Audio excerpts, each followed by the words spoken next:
संसार से छूटने का एक उपाय ये भी है, संसार के किसी भी काम के लायक अपने को प्रमाणित मत करो। काम करो तो ऐसा करो, आप लोगों से नहीं करनी, सब काम बिगड़ जाएगा। हाँ। ऐसा काम किया शंकर जी ने कि ब्रह्मा जी ने खुद ही मना कर दिया, नहीं नहीं नहीं, रहने दो रहने दो, अब रहने दो, आप तो भजन ही करो। भूयस्तम तपातिष्ठ, आप तो तपस्या ही करिए। कैसे भजन हो सकता है? धन्य है भगवान शिव, भजन की साक्षात मूर्ति है। कोई व्यक्ति 10-5 दिन कहीं, 10-5 वर्ष कहीं रहता है तो एक झोपड़ी तो कम से कम बना लेता है, पर अनादिकाल से भगवान शिव कैलाश पर्वत पर वटवृक्ष के नीचे ही विराजे हैं। उनके मन में ये भी नहीं आता कि चलो फूस का छप्पर भी डाल लें, वटवृक्ष के नीचे बैठे हैं, पंडाल की जरूरत नहीं है। शिव विश्राम बिटप श्रुति गाया, कथा कहनी होती है तो ये चौकी की जरूरत नहीं है शंकर जी को। निज कर डास नाग रिपु छाला, बैठे सहज ही शंभु कृपाला। हम लोग 2 कौड़ी के आदमी, 2 कौड़ी के भी नहीं देखें ईमानदारी से तो। एक चेला आसन लेके चलेगा, क्योंकि नाटक बनाना ना है हमको, नक्शा। एक चेला आसन लेके चलेगा, महाराज जहां बैठे हो आसन बिछाओ, यो आसन बिछाओ बिछाओ, महाराज आए महाराज, महाराज आए क्या आफत आ गई, महाराज आए तो क्या आसमान फट पड़ा?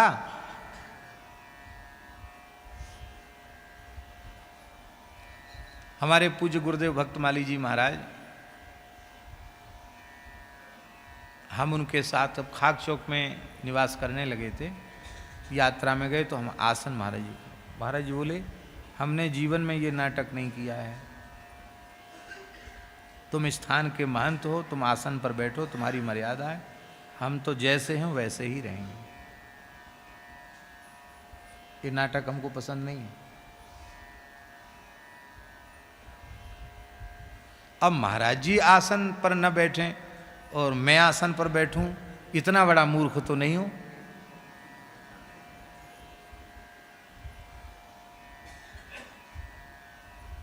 बैठे सहज ही शंभु कृपाला, कोई बनावट नहीं महाराज जी।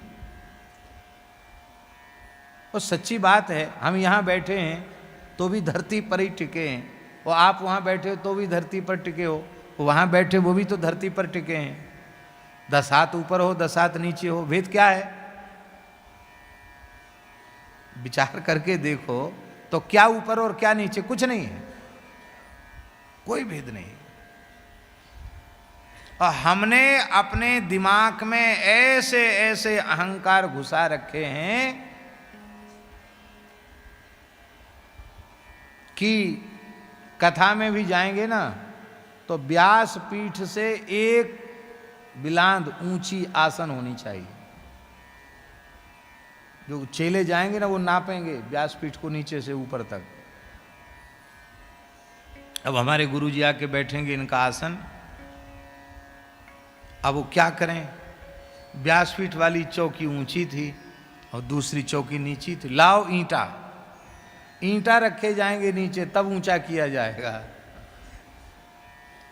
और कहीं पत्थर के भाटा हुए इधर उधर हो गए और तखत से लुढ़क गए तब क्या होगा?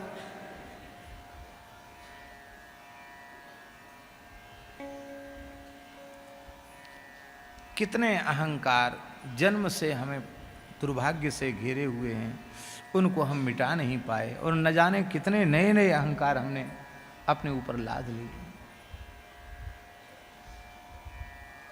भगवान से दूर होते चले जा रहे हैं, भगवान के निकट नहीं जा रहे हैं। जितने अहम शून्य होंगे उतना भगवान के निकट होंगे, जितना अहंकार होगा उतना भगवान से दूर होंगे।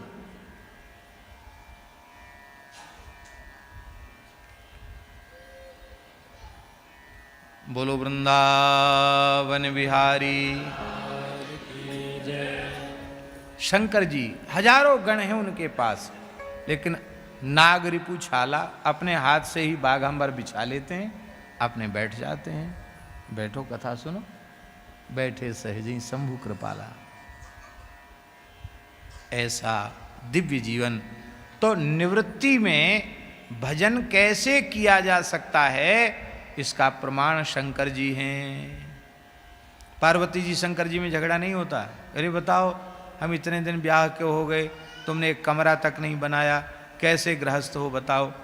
पार्वती जी झगड़ा नहीं करती। अरे जो भजन नहीं करते झगड़ा वो करते हैं। वो सब भजन ही कर रहे हैं तो झगड़ा करने की फुर्सत कहाँ है।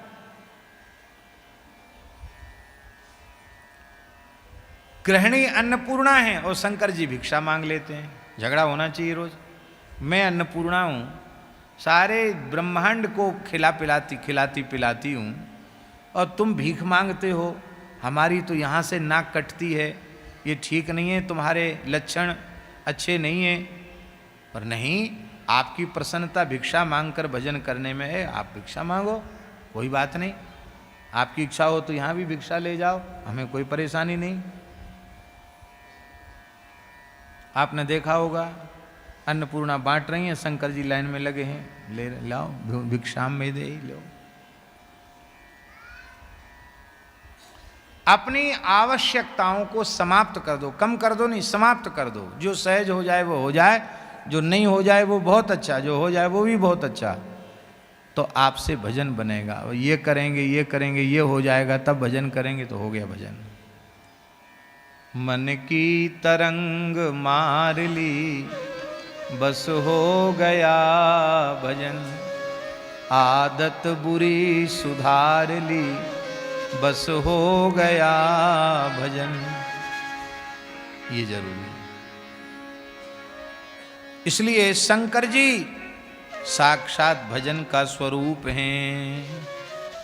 प्रतिदिन सत्संग एवं दर्शन के लिए श्री महाराज जी के ऑफिशियल चैनल को जरूर सब्सक्राइब करें।